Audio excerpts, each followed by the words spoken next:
Hello friends, welcome to innocent classes. तो चलिए start करते हैं आज का क्लास। और आज हम लोग रेलवे टेक्नीशियन स्पेशल साइंस के प्रश्नों को देखने वाले हैं और इसमें सेट नंबर 14 का डिस्कशन करेंगे। और इसमें जो भी क्वेश्चन है वह सब प्रीवियस ईयर का है, जो टेक्नीशियन के लिए बहुत ही महत्वपूर्ण है। तो जिनका भी टेक्नीशियन का एग्जाम है वह प्रतिदिन साइंस का एक सेट जरूर लगाए, क्योंकि इस एग्जाम में टेक्नीशियन से 40 प्रश्न रहने वाला है, यानी इसमें साइंस का बहुत ही महत्वपूर्ण है। तो चलिए आइए हम लोग आज इस सेट को करेंगे। तो आप लोग वीडियो को पूरा देखिएगा, पसंद आने पर वीडियो को लाइक, और चैनल पर नया है तो चैनल को सब्सक्राइब करना ना भूले, और इस वीडियो को अपने दोस्तों और ग्रुप में शेयर जरूर करें। आइए देखते हैं पहला प्रश्न। फाइटो हार्मोन क्या होता है? फाइटो हार्मोन क्या होता है? तो यह एक प्रकार का काइकीय प्रक्रिया को प्रभावित करने वाला पौधों के द्वारा संश्लेषित नियामक है। 1 नंबर इसका सही उत्तर हो जाएगा। अगला प्रश्न है, देखिए 2 नंबर। इसमें कहा गया है निम्नलिखित में से कौन सा प्रजातियों की संख्या को बनाए रखने और उन्हें विलुप्त होने से बचाने के लिए आवश्यक है? ये दोनों जो काम है यह प्रजनन के माध्यम से होगा। जब भी अगर प्रजनन होते रहेगा तो आपको प्रजातियों की संख्या हमेशा बना रहेगा और विलुप्त होने से बच जाएगा। तो 2 का 1 सही है। जीवन की उत्पत्ति के बारे में ओपेरिन का सिद्धांत किससे संबंधित है? तो जीवन की उत्पत्ति के बारे में ओपेरिन का जो सिद्धांत था वह रासायनिक विकास से संबंधित है। 1 नंबर सही हो जाएगा, रासायनिक विकास। अगला है 4 नंबर। इसमें कहा गया कि मनुष्यों में संयोजी ऊतक एक उदाहरण की पहचान कीजिए। इन चारों ऑप्शन में से कौन संयोजी ऊतक है? ऑप्शन है हड्डी, मांसपेशी, कोशिका या तंत्रिका तंत्र। तो इन चारों में से हड्डी जो है यह एक संयोजी ऊतक है।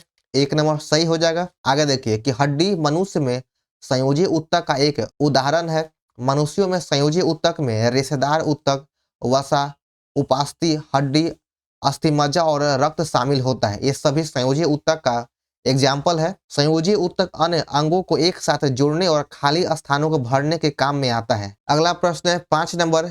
सोडियम क्लोराइड के जलीय विलयन में विद्युत प्रवाहित करने पर कौन सा उत्पादन बनता है? जब सोडियम क्लोराइड के जलीय विलयन में विद्युत का प्रवाह किया जाएगा तो इससे सोडियम हाइड्रोक्साइड उत्पाद बनेगा। ऑप्शन नंबर 2 सही है, सोडियम हाइड्रोक्साइड। आधुनिक आवर्त सारणी में एक जिग जैग रेखा किसको अलग करती है? ये जो जिग जैग रेखा है यह आधुनिक आवर्त सारणी में वो धातु और अधातुओं को अलग करता है। धातु और गैर अधातु को ही अधातु कहते हैं। तो यह धातु और अधातुओं को अलग करने वाली रेखा है। आधुनिक आवर्त सारणी में एक जिग जैग रेखा धातु और गैर अधातुओं से अलग करती है। धातु सारणी में जो इस तरह से सारणी होता है तो धातुएं सारणी में बाएं तरफ होती है और अधातु सारणी में दाएं तरफ होता है। अगला प्रश्न है 7 नंबर। तीसरे आवर्त के तत्वों के लिए कोषों की संख्या कितनी होती है? जो तीसरे आवर्त के तत्व है उसमें कोषों की संख्या 3 हो जाएगा। 3 कोष होता है। तीसरे आवर्त में 3 कोष होता है, 3 सेल होता है। 8 नंबर है कि सबसे कठोर प्राकृतिक पदार्थ कौन होता है? सबसे कठोर प्राकृतिक पदार्थ हीरा हो जाएगा। 2 नंबर इसका सही उत्तर है। आगे बढ़ते हैं। हीरा और ग्रेफाइट ये दोनों कार्बन का अपरूप है। कार्बन का मुक्त रूप से पाया जाने वाला एक अपरूप है। बर्फ पानी में तैरती है क्योंकि उसका घनत्व क्या होता है? तो जो बर्फ है वो पानी में तैरता है वो इस वजह से क्योंकि उसका घनत्व पानी से कम होता है। बर्फ का घनत्व कम होता है और पानी का घनत्व अधिक होता है, जिस वजह से वह बर्फ पानी पर तैरता है। जिसका भी घनत्व कम होगा वह ऊपर हल्का होगा और उस पर तैरने लगेगा। निम्नलिखित में से कौन सी गैस ब्रेड और केक को फुलाने के लिए उन्हें नरम और स्पंजी बनाता है? तो जब उसमें हम कार्बन डाइऑक्साइड गैस है, इसकी वजह से कोई ब्रेड नरम और स्पंजी बनता है और फूल जाता है।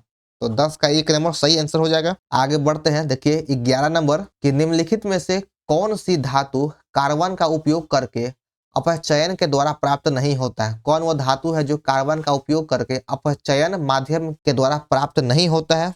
तो इसका सही आंसर हो जाएगा option B, sodium. Option B इसका सही उत्तर है। 12 नंबर देखिएगा दोस्तों। इसमें कहा गया है कि यदि 1.5 एम्पियर की एक धारा को 10 ओम के एक प्रतिरोध से बनाए रखा जाता है तो 1 मिनट में प्रतिरोधक में अपव्यय हुई ऊर्जा कितनी होगी? ऊर्जा की मात्रा पूछ रहा है, यानी H heat equal to I square RT इसका फॉर्मूला होता है। तो यहाँ पर आई का मान दिया गया 1.5 एम्पियर, आर ओम का मान 10 ओम हो गया, प्रतिरोध का मान 10 ओम है और समय दे दिया गया T 1 मिनट। तो समय को हमेशा सेकंड में लिखते हैं। तो देख लीजिए 1.5 हो जाएगा यहाँ पर 1.5 का स्क्वायर गुना 10 गुना 60। इसको स्क्वायर करने पर 2.25 इंटू 600। तो सही आंसर आ जाएगा आपका 1350 जूल। ये आपका हीट आ गया, हीट आ गया, उष्मा आ गया, तो 1350 जूल। अब निकालना है कि शक्ति ऊर्जा कितनी होगी, तो यहाँ पे आंसर वाट में दिया गया है, तो वह पावर निकालेंगे, पावर इक्वल टू होता है शक्ति बराबर किया गया कार्य बटा समय। तो 1350 जूल काम किया गया कितने 60 सेकंड में, तब इसको जब भाग दीजिएगा तब आपका आंसर आ जाएगा 22.5 वाट। अब इसका सही उत्तर है 22.5 वाट। देखिए यहाँ पर सेम उसी तरह से बना कर दिखा दिया गया है। चलिए आगे बढ़ते हैं। 13 नंबर की, जब एक वस्तु बल के दिशा में 1 न्यूटन के बल के अंतर्गत 1 मीटर की दूरी तक चलती है तो किए गए कार्य की मात्रा क्या होगा। तो इसको किए गए कार्य की मात्रा होता है 1 जूल। इसके 1 जूल इसका सही आंसर हो जाएगा। जब 1 न्यूटन बल 1 मीटर तक चलता है तो इसका कार्य हो जाएगा 1 जूल। कार्य इक्वल टू बल गुना विस्थापन होता है, बल गुना बल के दिशा, बल का दूरी हो जाएगा, यानी बल गुना विस्थापन इसका फॉर्मूला होता है। निम्नलिखित में से किस उदाहरण में एक एथलीट के पास अधिकतम त्वरित गति होता है, किस एग्जाम्पल में। तो 14 का देखते हैं ऑप्शन। एक वृत्ताकार पथ पर अगर कोई व्यक्ति दौड़ता है तो इसका जो त्वरण होता है वो सबसे अधिक होता है, इसलिए ऑप्शन ए इसका सही है।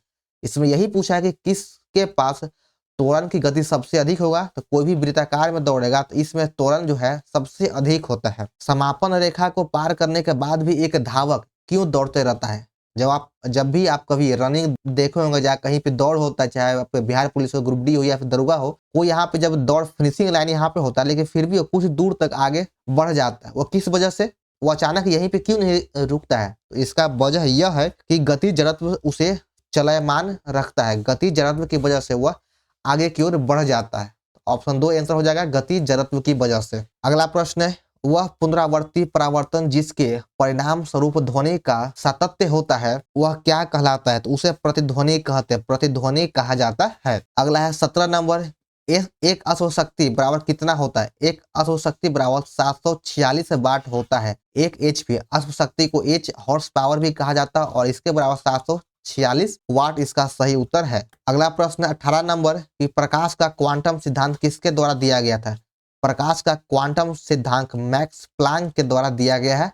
तो 18 का 2 नंबर सही आंसर हो जाएगा मैक्स प्लांक। न्यूटन के द्वारा गति का नियम दिया गया था। आइंस्टाइन के द्वारा E = mc² का नियम दिया गया और फैराडे के द्वारा विद्युत अपघटन का नियम दिया गया था। अगला प्रश्न है 19 नंबर, अणु का निर्माण करने वाले परमाणुओं की संख्या को क्या कहा जाता है।